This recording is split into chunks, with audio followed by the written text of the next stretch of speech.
Welcome back to our reflections on the Sunday Gospels, sponsored by the Centre for Christian Spirituality. Today we're going to reflect on the Gospel of the fifth Sunday after Easter. I invite you now to listen to that Gospel. When Judas had gone out, Jesus said, "Now the Son of Man has been glorified, and God has been glorified in him. If God has been glorified in him, God will also glorify him in himself, and will glorify him at once. Little children, I am with you only a little longer. You will look for me, and as I said to the Jews, so now I say to you, where I am going, you cannot come. I give you a new commandment, that you love one another. Just as I have loved you, you also should love one another. By this, everyone will know that you are my disciples, if you have love for one another." This section of the Gospel marks a new moment in the story of the Gospel. Judas has left, and now Jesus orients himself to the Last Supper discourse or Last Supper discourses as we have them in John. Notice that he speaks about the glorification of himself and the Father. The glory of God was always the divine presence in the Exodus, the divine presence throughout the journey in the desert, and throughout the history of the Jews. It was the glory of God that was manifest in what he did with the people. And so now what is about to happen in the death of Jesus is a manifestation of that presence of God. These sorts of discourses where a leader says goodbye to the people who have followed him usually include a key message, a summing up of what the leader has been saying to them. And Jesus here speaks of a new commandment. In a sense, love is not new in the sense it has been there in the Old Testament. But there is something new here, because in the presence of Jesus, we have a different type of love that has been manifested, or perhaps better, the divine love manifested in a fuller way. Jesus said, "As the Father has loved me, I have loved you. Love one another as I have loved you." It is the love of Jesus that is the key, and that love of Jesus is what is manifested as being the love of the Father. There's a sentence in 1 John where he says that God is love. And you can take that in two ways. You can say God is love, and wherever there is love, there is God. Or you can say that God is love, and by looking to God, we learn how to love. And I think that's what we have here. And this is to be the sign that the disciples are the followers of Jesus, that they are to love as he loved. Not just to love in a human way, certainly that, but a new love, a love that is the actual expression and manifestation of the love of Jesus. I think that sums up really what Jesus has said. One of the things that struck me as I was reading about this is that the commandment is that they believe in Jesus, but also that they believe in Jesus has brought reconciliation to the whole world. So the commandment is really embracing that, and it's summed up in love. I was taken by the fact that when Jesus begins by saying little children, it sort of changes, for me, the dynamic of John from the head to the heart. Yes. And here is a concern of Jesus for this infant church that was coming into being, and the familial way in which he greets them, little children, Yes. and then gifting them with love, but not any love, as you said. It's loving in the way that the Father has loved me as I have loved you. That's right. There's an intimacy there. Yeah, I feel that Yes, very yes. strongly. Yes. As you say, it's a change of gear, as it were, emotionally. Yeah. Yes, and what struck me, John, too, was the tone. Yeah. Like, as you said, for this final speech, That's this right. great new commandment that I give you, but it was this very gentle way in which he spoke to them in this intimate way, as young children almost. But the other thing is, I thought it was that word of discipleship. People will know that you are my disciples by your capacity to love. And it didn't have that sort of the hallmarks of how we imagine those who follow will do or look in a certain way or did. No, it's how you behave. People will recognise you, which is also quite challenging. I think. I thought that was important too, because so often we think we can have all the rules and regulations and all the answer to the questions, but the key thing, as you mentioned to us, and you have suggested too, Virginia, is this love. That's going to be the hallmark, the keystone. That's right. It's rooted in our belief in Jesus and the living it out in relationship to others. Yes. We invite you now to listen to the reading again before taking a few moments to reflect on what you draw from the text.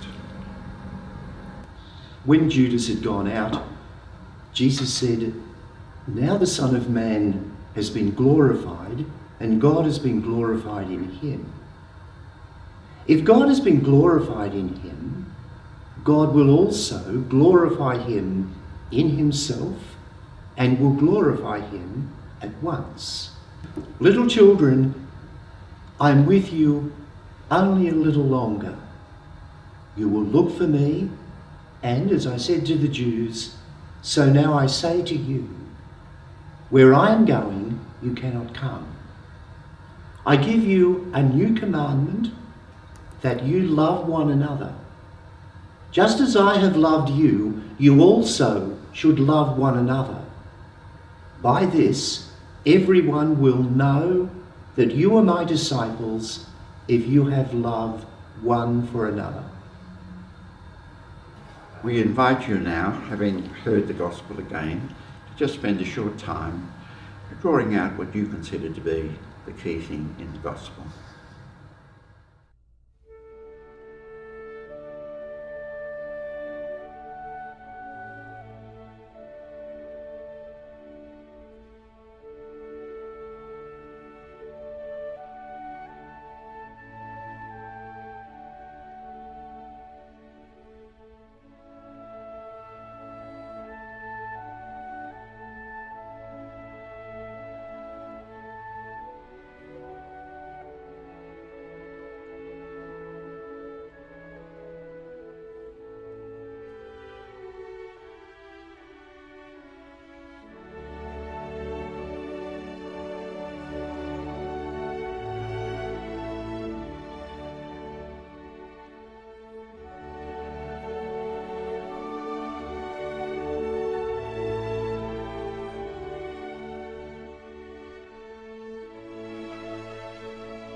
We would like now to draw out something practical that each of us has found in the gospel that we can implement in our own life. Personally, I felt that what I would like to do is just check out if my love is the love of Jesus. I mean, human love is good, and we often reach out in human love. But I think the love of Jesus brings a new perspective. To start with, it means reach out to all people, but not only to our friends, but to everybody, and our enemy even. And I think it's very easy just to sort of say, well, we love these things. But this love, I think, is reaching out. it's a love that brings with it obligations. And I think that sometimes human love won't meet the sort of challenges that are there when we want to give our life to Jesus. I found that word, to love one another, just as I have loved you. Just as I have loved you. I find this very challenging. In your own life, I often say to people that, I find it actually hard to love people who actually love me. Yeah. Let alone, as you say, not that Virginia, but this Jesus-like love that goes beyond and can also go to those places where there is conflict, be able to stand in the midst of that as well. So I think this is very challenging. And I do find it challenging in this sense that the reason for loving in this way, I just sense from the reading as we've been reflecting in this moment, that there's a reason I'd never sort of noticed before, that I can't go and be with Jesus where Jesus is now. I have to stay and I have to live in his way. So that sense that the love that I'm called to give witness to is a love that comes from the invitation for me to be in the presence of Jesus here and now in daily life. So the need for me to begin to look at the way in which I interact with others immediately, but even beyond that, the situations in the world, where is that presence of Jesus coming or experienced by others in and through my attitude? Yes.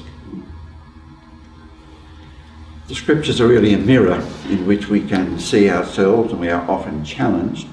And I think for that to take effect, we need to make a concrete application of the message of the gospel.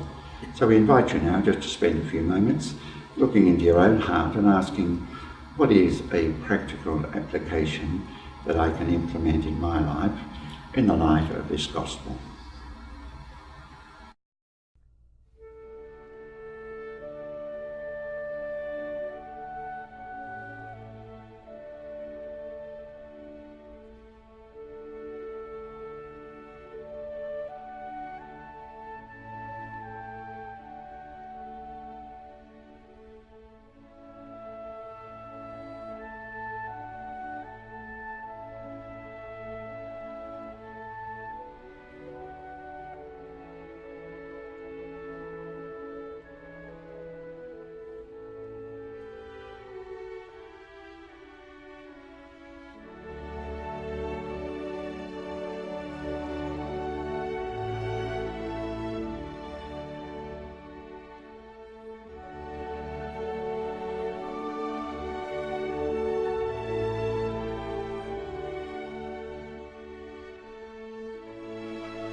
It's all very well to make resolutions, but we're dealing with our spiritual life, our spiritual journey. And whatever we do in that journey, we need the grace of God. But this is a supernatural journey, and we need grace to achieve it. So we invite you now just to spend a few moments turning to God and asking the grace and the courage that is necessary to implement what you have chosen to do. We conclude now with a prayer from the fifth Sunday after Easter, And we invite you to join in that prayer in your heart. And we thank you again for being with us. Almighty, ever-living God, constantly accomplish the paschal mystery within us, that those you were pleased to make new in holy baptism may, under your protective care, bear much fruit and come to the joys of life eternal, through Christ our Lord.